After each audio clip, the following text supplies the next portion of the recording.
అధినేత పవన్ కళ్యాణ్ మరోసారి కీలక వ్యాఖ్యలు చేశారు. పొత్తులకు వెళ్లటానికి ఓ వ్యక్తి కీలక కారణమన్నారు. గత ఎన్నికల్లో బంధుత్వాలతో సంకెళ్లు వేశారని, నిర్ణయం తీసుకున్నాక ప్రత్యర్థులే ఉంటారన్నారు. భీమవరంలో తాను గెలిచి ఉంటే లెక్క వేరే ఉండేదని చెప్పారు. ఎమ్మెల్యేగా నాతో పాటు పార్టీ అభ్యర్థులంతా ఓడిపోయినా ప్రజలు ఆదరిస్తున్నారని తెలిపారు. వైసీపీ ప్రభుత్వం మరోసారి రాష్ట్రంలో అధికారంలోకి వస్తే అంధకారంలోకి వెళ్లక తప్పదని వ్యాఖ్యానించారు. తనకు రాష్ట్ర ప్రయోజనాలే ముఖ్యమని, పార్టీ కోసం, రాష్ట్ర ప్రజల కోసం సొంత కుటుంబాన్నే కాదనుకుని వచ్చానని చెప్పారు.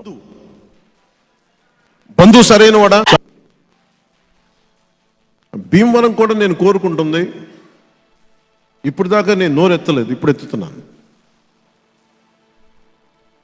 కంది శ్రీనివాస్ని అక్కడి నుంచి తరివేయాలి.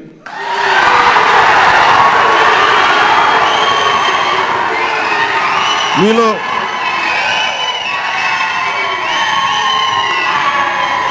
చాలా మందికి బంధువతం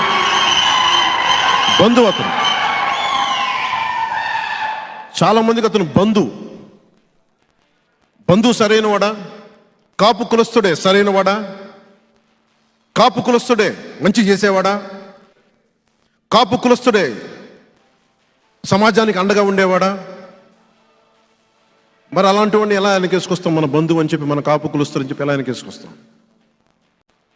ఇలా చేస్తే బుట్టలో, తాజా పండు ఉన్న బుట్టలో కుళ్ళిపోయిన పండు వస్తే మొత్తం ఎలా కుళ్ళిపోద్దో వెనకేసుకొచ్చే వాళ్ళు కూడా కుళ్ళిపోతారు. భీమవరం కూడా నేను కోరుకుంటుంది.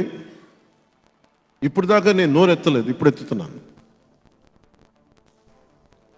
కంది శ్రీనివాస్ని అక్కడి నుంచి తరివేయాలి.